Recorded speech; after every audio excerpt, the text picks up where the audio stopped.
नमस्कार, हमारा संविधान की इस वीडियो में आपका बहुत बहुत स्वागत है। पिछले वीडियो में हमने चर्चा शुरू करी थी वाइस प्रेसिडेंट ऑफ इंडिया को लेकर और आज के इस वीडियो में उसी चर्चा को आगे बढ़ाते हैं। देखते हैं आर्टिकल 68 जो ये कहता है कि वाइस प्रेसिडेंट ऑफ इंडिया के चुनाव जब वैकेंसी होती है तो कितने समय में वाइस प्रेसिडेंट ऑफ इंडिया के पुनर् या री इलेक्शन होना चाहिए। Article 68 says time of holding election to fill vacancy in the office of vice president and the term of office of person elected to fill the casual vacancy. An election to fill a casual vacancy by the expiration of the term of office of vice president shall be completed before the expiration of the term. तो पहली बात हमने पिछले video में देखा कि vice president of India का जो कार्यकाल होता है वो 5 साल के लिए होता है, लेकिन 5 साल पूरे होने के पहले या तो उन्हें हटाया जा सकता है या हो सकता है वो रिजाइन कर दें और हो सकता है कि किसी कारण से पहले ही चुनाव करने पड़े।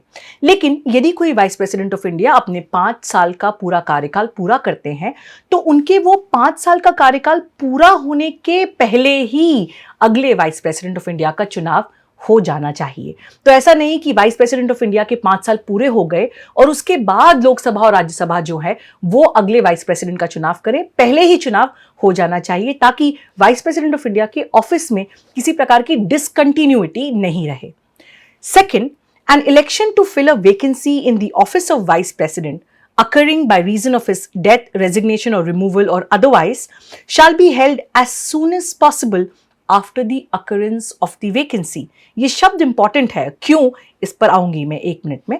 And the person elected to fill the vacancy shall, subject to the provisions of Article 67, be entitled to hold office for the full term of 5 years from the date on which he enters upon his office. इसमें 2 बातें कही गई हैं। पहली बात कि यदि 5 साल का कार्यकाल पूरा नहीं हो पाता और बीच में ही किसी प्रकार की वैकेंसी आती है, डेथ के कारण, रेजिग्नेशन के कारण या रिमूवल के कारण, तो अगले वाइस प्रेसिडेंट ऑफ इंडिया का चुनाव कब होना चाहिए, कितने समय में होना चाहिए।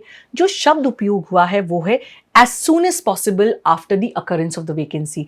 वैकेंसी के अराइज होते ही जल्द से जल्द अगले वाइस प्रेसिडेंट ऑफ इंडिया का चुनाव होना चाहिए।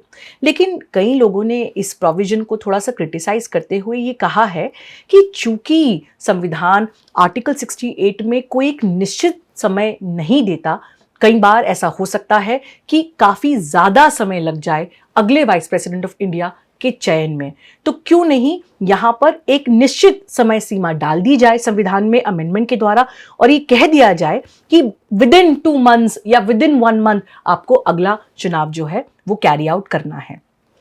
प्रेसिडेंट ऑफ इंडिया के चुनाव में हमने देखा था कि वहां पर एक निश्चित समय दिया गया है कि यदि प्रेसिडेंट ऑफ इंडिया के ऑफिस में किसी प्रकार से वैकेंसी होता है तो वाइस प्रेसिडेंट ऑफ इंडिया कुछ समय के लिए उनके फंक्शन को डिस्चार्ज करेंगे, लेकिन अगले प्रेसिडेंट का चुनाव एक निश्चित समय सीमा में होना चाहिए। क्या था वो समय सीमा? एक क्विज की तरह मैं ये सवाल आपसे पूछ रही हूं, मुझे कमेंट बॉक्स में जरूर बताइए। और यदि आप पिछले सारे वीडियोस लाइन से देखते आ रहे हैं तो आपको पता होगा कि क्या समय सीमा है जिसमें यदि प्रेसिडेंट ऑफ इंडिया के ऑफिस में वैकेंसी होती है तो अगले प्रेसिडेंट ऑफ इंडिया का चुनाव कितनी जल्दी किया जाना चाहिए। लेकिन इंपॉर्टेंट बात इस वीडियो के लिए कि वाइस प्रेसिडेंट ऑफ इंडिया के वैकेंसी के लिए और अगले वाइस प्रेसिडेंट ऑफ इंडिया के चुनाव के लिए कोई ऐसी निश्चित समय सीमा नहीं दी गई, बस ये कहा गया कि एज सून एज पॉसिबल। और जहां पे वाइस प्रेसिडेंट पूरे 5 साल पूरे कर रहे हैं उनके 5 साल पूरे होने के पहले अगले नए वाइस प्रेसिडेंट का चुनाव किया जाना चाहिए। और एक बात और साफ कर दी गई कि मानिएगा कि वैकेंसी होती है और अगले नए वाइस प्रेसिडेंट का चुनाव किया जाता है, तो जो नए वाइस प्रेसिडेंट आएंगे वाइस प्रेसिडेंट के ऑफिस में, उनका कार्यकाल अगले 5 साल के लिए एक फ्रेश, एक नए तौर पर शुरू होगा। तो मानिएगा कि यदि कोई व्यक्ति हैं जो वाइस प्रेसिडेंट हैं, 5 साल का उनका कार्यकाल है, 2 साल के बाद वो रिजाइन कर देते हैं, तो जो अगले वाइस प्रेसिडेंट का चुनाव होगा उनका कार्यकाल अब केवल 3 साल के लिए नहीं रहेगा। जो पहले वाइस प्रेसिडेंट का रिमेनिंग था उनका कार्यकाल उनके चुनाव के दिन से अगले 5 साल तक रहेगा। ये केवल उस स्थिति में जब एक नए वाइस प्रेसिडेंट ऑफ इंडिया का चुनाव हो रहा है। मानिएगा वाइस प्रेसिडेंट ऑफ इंडिया जो है उनके ऑफिस में वैकेंसी आती है और कोई और व्यक्ति वाइस प्रेसिडेंट ऑफ इंडिया के फंक्शंस को डिस्चार्ज करता है, तो ऐसे में उस व्यक्ति का कार्यकाल 5 साल नहीं होगा। जब फ्रेश चुनाव होंगे तो जो नए व्यक्ति का वाइस प्रेसिडेंट ऑफ इंडिया के रूप में चुनाव होगा उनका कार्यकाल होगा 5 साल। अब oath of vice president of India को भी अपनी पोजीशन लेने के पहले, एक संवैधानिक पोस्ट लेने के पहले एक ओथ लेनी पड़ती है। तो article 69 says every vice president shell before entering upon his office make and subscribe before the president or some person appointed in that behalf by him an oath or affirmation in the following form. This is to say, तो पहली बात किसके सामने oath लेनी है? या तो president के सामने, यदि किसी कारण से प्रेसिडेंट अवेलेबल नहीं है तो प्रेसिडेंट अपने बिहाफ पर किसी और व्यक्ति को अपॉइंट कर सकते हैं जो वाइस प्रेसिडेंट ऑफ इंडिया को ओथ दिलाएंगे। ओथ का फॉर्म क्या है, क्या ओथ होगी, उसको भी आर्टिकल 69 में लिख दिया गया। क्या कहता है? I XYZ या AB जो भी आपका नाम है, do swear in the name of God या solemnly affirm।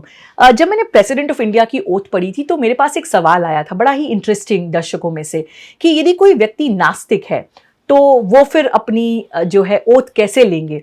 तो जितनी भी संवैधानिक पोजीशंस के लिए ओथ का फॉर्मेट दिया गया है उसमें ये दोनों ऑप्शन है, swear in the name of God, आप या तो भगवान की शपथ ले रहे हैं, या solemnly affirm, मतलब मैं ये अफर्म करती हूं कि मैं ये करूंगी। तो जरूरी नहीं है कि आप भगवान के नाम पर ही जो है वो स्वेरिंग करें। और ये भी कहीं ना कहीं एक दूरदर्शिता और विजन दिखाता है संविधान बनाने वालों का, कि वो जानते थे कि भारत एक ऐसा देश है जहां पर बहुत सारे लोग धार्मिक होंगे, लेकिन कोई लोग ऐसे भी होते हैं जो नास्तिक हों, और वो यदि किसी संवैधानिक पोजीशन पे ले रहे हैं तो उनको भगवान के नाम की शपथ ना दिलाई जाए। क्या कहता है ये ओथ?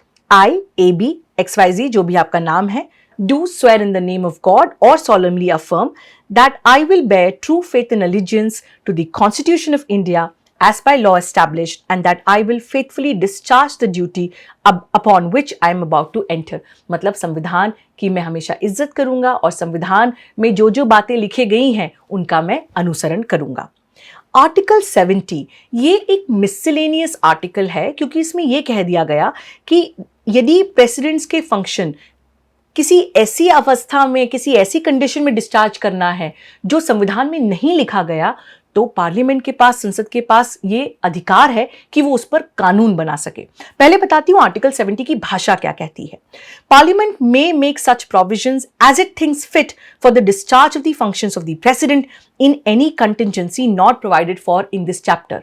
पार्लियामेंट के पास अधिकार कि प्रेसिडेंट अपनी फंक्शंस कैसे डिस्चार्ज करें और कब कब जब वो डिस्चार्ज करें, और कोई ऐसी कंटिजेंसी सिचुएशन है जिसके बारे में संविधान में नहीं लिखा गया तो वो एक क्वेश्चन मार्क, एक कैटेगरी, वॉइड कैटेगरी नहीं होना चाहिए। पार्लियामेंट के पास कानून है, अधिकार है कि वो इस पर कानून बना सके। इसी अधिकार के तहत पार्लियामेंट ऑफ इंडिया ने एक एक्ट पास किया जिसे हम कहते हैं the president discharge of functions act 1969। अब सवाल ये उठता है कि संविधान में, जो मैंने आपको पिछले 5-6 वीडियोस में समझाते हुए आ रही हूं, कि यदि प्रेसिडेंट के ऑफिस में वैकेंसी अराइज होती है तो वाइस प्रेसिडेंट ऑफ इंडिया उसको डिस्चार्ज करते हैं। लेकिन सवाल ये है कि यदि एक साथ प्रेसिडेंट ऑफ इंडिया और वाइस प्रेसिडेंट ऑफ इंडिया दोनों की ही पोजीशन खाली हो जाए, मानिएगा कि कोई ऐसी घटना हो जाए कि जिसमें प्रेसिडेंट ऑफ इंडिया और वाइस प्रेसिडेंट ऑफ इंडिया दोनों ही ना जिंदा बचें, तो ऐसी अवस्था में क्या होगा? इसका जवाब संविधान नहीं कहता, लेकिन चूंकि आर्टिकल 70 बना दिया और कहा कि पार्लियामेंट ऐसी सारी चीजों के लिए कानून बना सकता है, the president discharge of functions act 1969 में ये कानून आया कि ऐसी अवस्था में जब प्रेसिडेंट और वाइस प्रेसिडेंट दोनों ही डिस्चार्ज प्रेसिडेंट ऑफ इंडिया के फंक्शंस को नहीं कर सकते हैं, तो the chief justice of India और in his absence the senior most जज of the Supreme Court available is to discharge the president's function until a new president or a vice president enters upon his office। ऐसी अवस्था में जहां president और vice president दोनों ना हो, तो जो सुप्रीम कोर्ट ऑफ इंडिया के चीफ जस्टिस हैं वो प्रेसिडेंट ऑफ इंडिया के फंक्शंस डिस्चार्ज करेंगे। और यदि कोई ऐसी अवस्था हो कि जिसमें चीफ जस्टिस ऑफ इंडिया भी नहीं हो, तो जो सुप्रीम कोर्ट के सीनियर मोस्ट जज हैं वो उस कमी को पूरा करेंगे। देखिए, ऑन अ साइड नोट जिसे कहते हैं, नेटफ्लिक्स पर एक काफ़ी अच्छी सीरीज है डेजिग्नेटेड सर्वाइवर। उसमें ये बताया गया है कि किस प्रकार से अमेरिका में ये कानून है कि मानिएगा कि सारे उनके जो मेंबर्स ऑफ पार्लियामेंट हैं, यदि वो सब नहीं रहें, सारे मेंबर्स ऑफ कांग्रेस नहीं रहें, तो फिर सरकार की कंटिन्यूटी का क्या होगा। और एक हाइपोथेटिकल शो बनाया गया कि यदि पूरी कांग्रेस को बम से उड़ा दिया गया तो एक व्यक्ति, जिसे कहा जाता है अमेरिकन कॉन्टेक्स्ट में द डेजिग्नेटेड सर्वाइवर, मतलब एक मिनिस्टर को बाहर बिठाया जाता है कि यदि किसी प्रकार की इमरजेंसी सिचुएशन या आपातकालीन ऐसी सिचुएशन सामने आती है कि कोई भी मेंबर्स ऑफ कांग्रेस नहीं रहे अमेरिका में, तो वो व्यक्ति जो है वो फिर प्रेसिडेंट ऑफ इंडिया के फंक्शन डिस्चार्ज करेंगे। और उसमें काफ़ी इंटरेस्टिंग सीरीज है। तो भारतीय कॉन्टेक्स्ट में हमारे यहाँ हम किसी एक मिनिस्टर को बाहर बिठा के डेजिग्नेटेड सर्वाइवर नहीं बनाते। हमारे यहाँ क्या कानून है कि यदि प्रेसिडेंट और वाइस प्रेसिडेंट नहीं रहे तो चीफ जस्टिस, और यदि चीफ जस्टिस भी नहीं रहे तो फिर सुप्रीम कोर्ट के अगले सीनियर मोस्ट जज। अब मैं जानती हूँ आप में से कुछ लोग ये सोच रहे होंगे कि यदि सारे सुप्रीम कोर्ट के जजेस नहीं रहे तो फिर क्या होगा।